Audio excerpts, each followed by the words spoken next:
subscribe to my channel.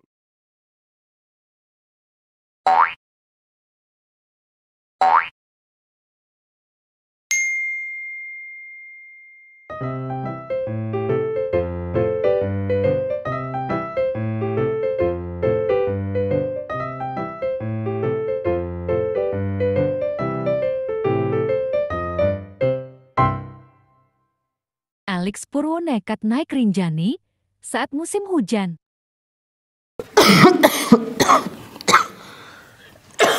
Oh, ini flu lagi nih.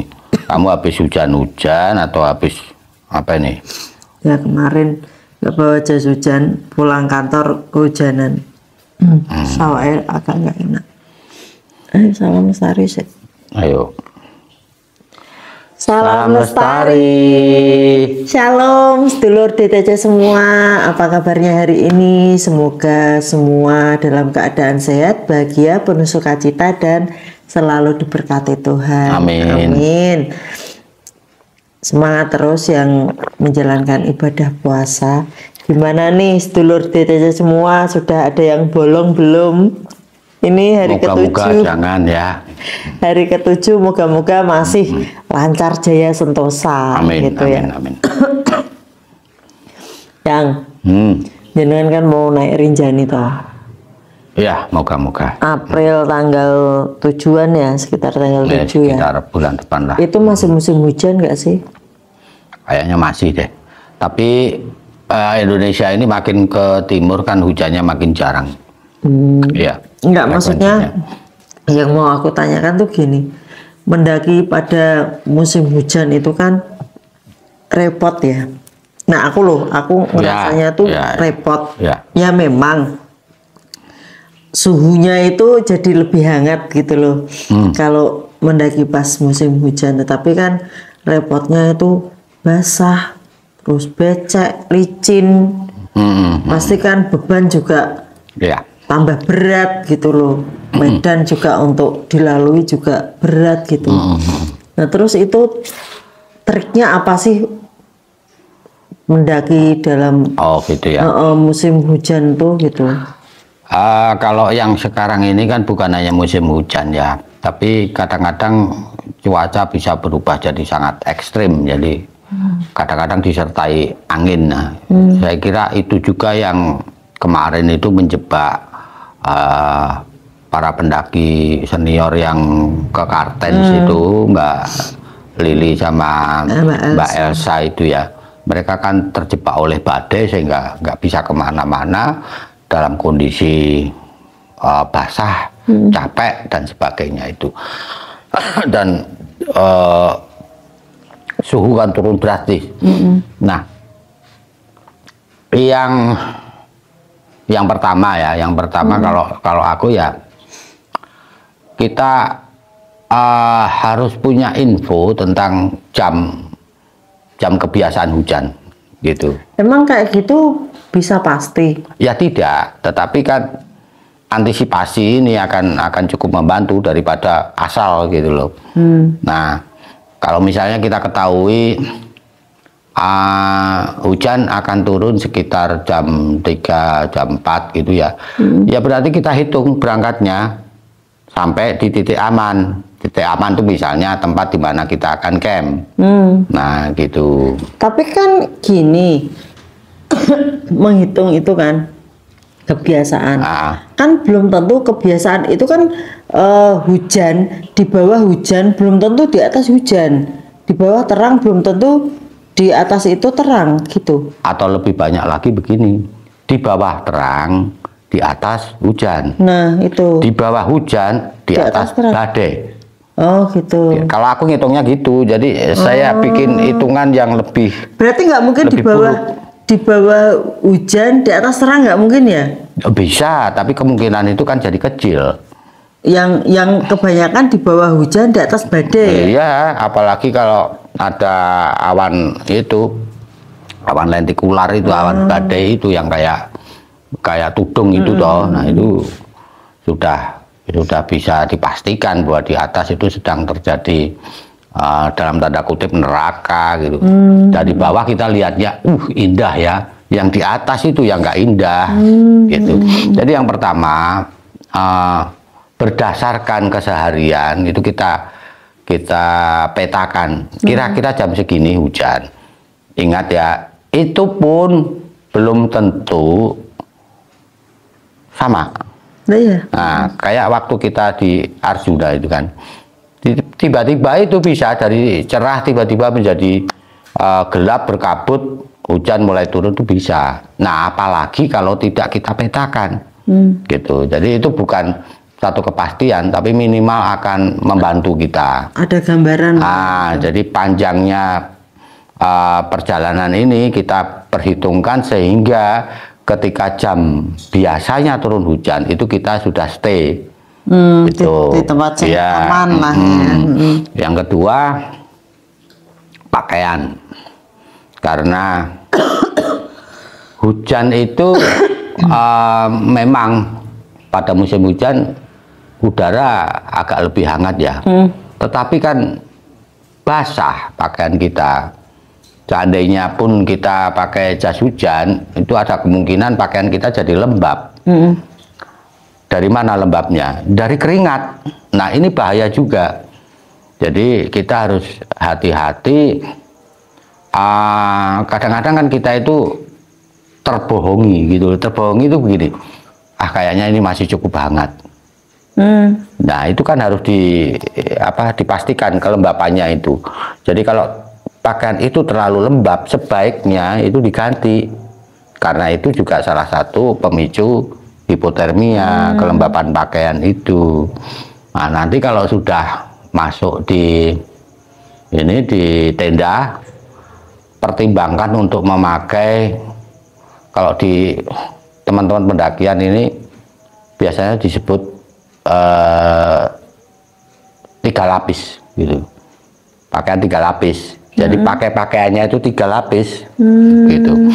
Jadi yang pertama ya pakaian yang menyerap keringat, yang kedua itu yang bisa tetap memelihara kehangatan tubuh, ya yang ketiga itu yang waterproof. Jadi kalau ada tenda bocor atau apa itu tetap nggak basah ya. Terus ada hal unik lagi. Kamu pernah mengamati kalau pas dingin itu tidurku bagaimana? Gak pakai baju? Bukan. Cara pola tidurku. Aku tidur lurus begini atau enggak? Ya biasanya meringkuk. Nah, kayak apa? Kayak udang loh. Kayak udang. Nah itu adalah salah satu cara untuk mempertahankan kehangatan tubuh. Kan begini kan? Kan begini kan?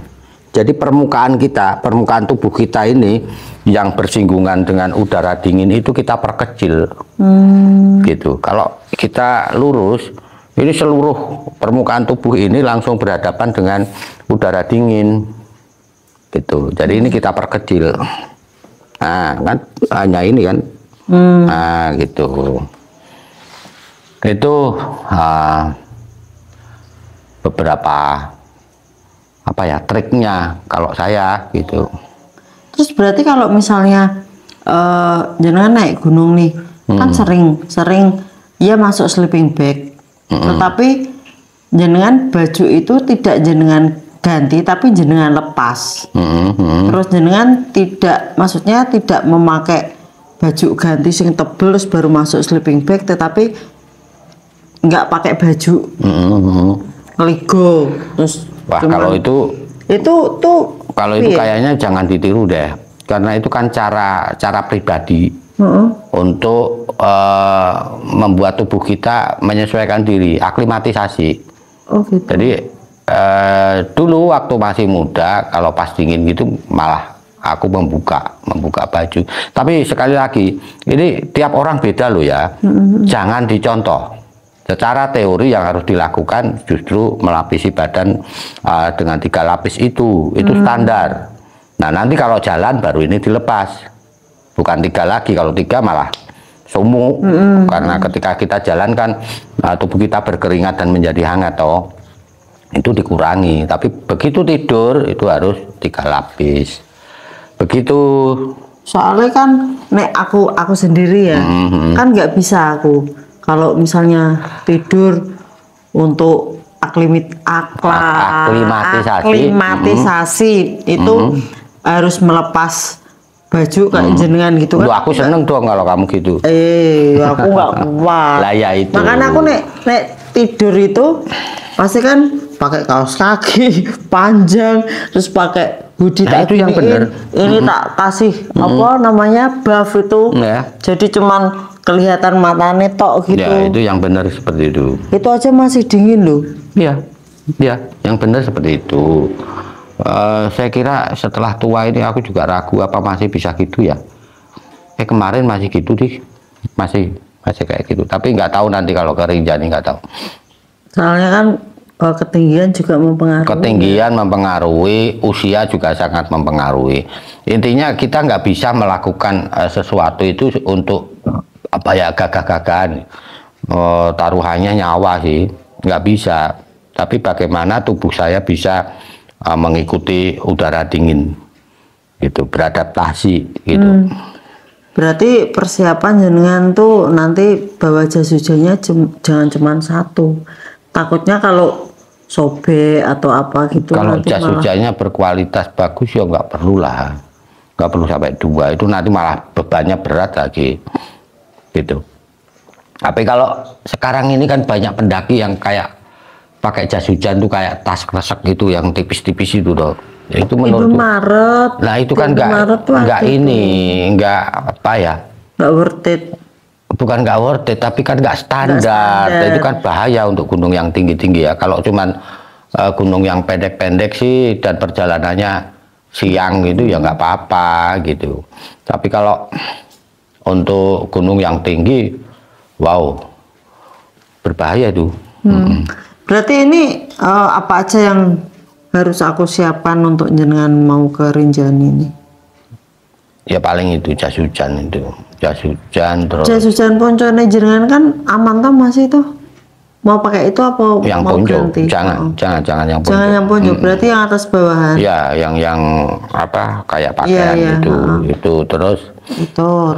Untuk melewati letter E itu harus ada gaiter. Kalau enggak kerikilnya masuk nanti. Ya udah itu. Udah itu toh. Ya sepatu lah sudah. Selebihnya kan kita mau sewa aja di sana supaya enggak terlalu berat beban di perjalanan. Di perjalanannya ya, di pesawatnya. Iya. Yang nek jenengan pribadi itu lebih senang mendaki itu pas musim kemarau apa pas musim hujan? Ini pertanyaan yang menarik. Karena gini, pada titik tertentu loh ya. Jadi kalau misalnya udah lama nggak mendaki, tiba-tiba pengen mendaki, aku nggak peduli lagi itu hujan atau tidak hujan. Hanya strateginya memang beda. Kalau kemarau gimana, kalau hujan gimana, kan gitu. Meskipun kalau kemarau pun harus mendaki, saya tetap bawa jas hujan. Tapi kan jas hujannya tidak perlu yang benar-benar bagus. Jas hujan yang apa elek-elekan gitu, aku berani. Kalau musim kemarau loh ya, gitu. Tapi kalau kondisi normal, jadi misalnya aku tetap mendakinya tetap konstan gitu ya.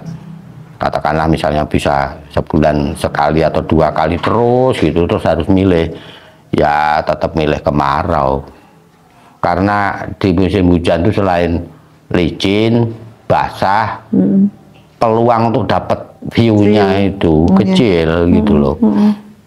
Ya meskipun sebenarnya bagi banyak pendaki view itu nggak terlalu penting juga, karena yang penting itu kan proses bagaimana sampai ke puncak kan gitu. Tapi ya sebagai manusia tetap aja yang namanya kenyamanan itu ada dipertimbangkan juga. Jadi ya tetap milih kemarau. Nah, belum lagi kalau pas bulan Juni, Juli gitu kan, itu musim Edelweiss. Jadi bisa melihat bunga juga, itu kan bonus juga. Bonus.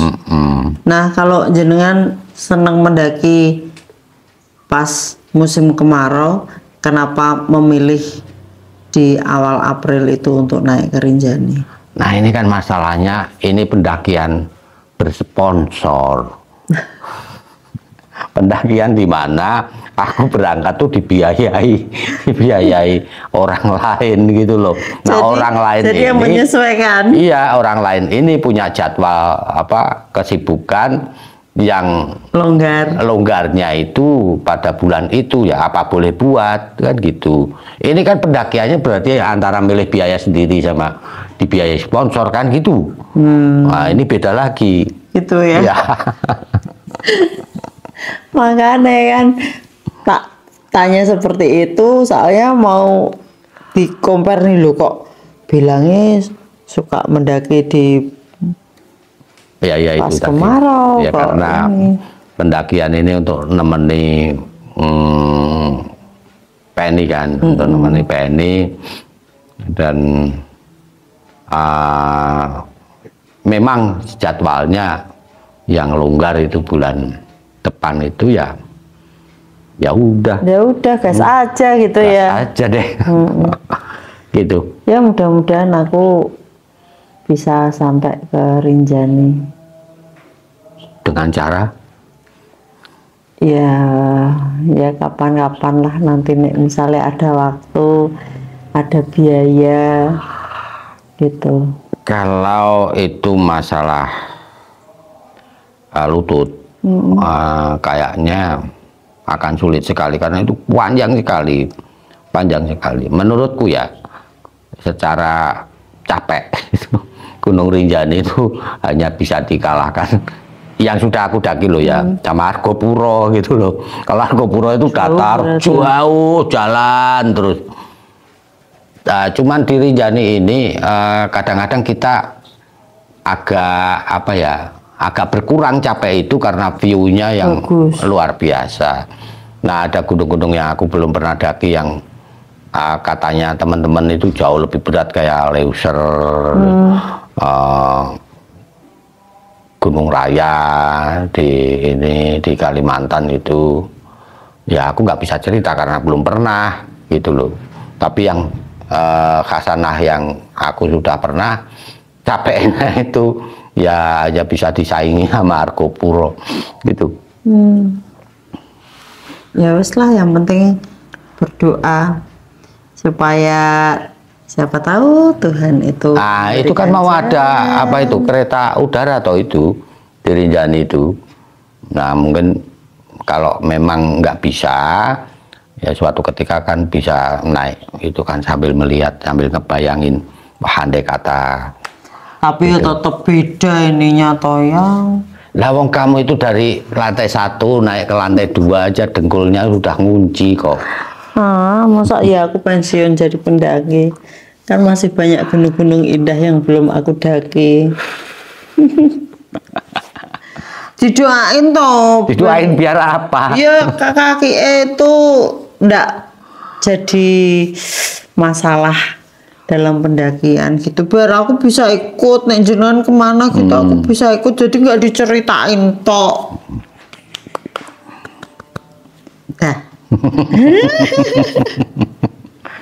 Ya wes, nanti tak siapin itu perlengkapan yang harus disiapkan untuk ke Rinjaninya gitu. Nanti tak temenin kalau misalnya mau pemanasan dulu ya. Terus rencananya itu mau naik dari mana, turun dari mana?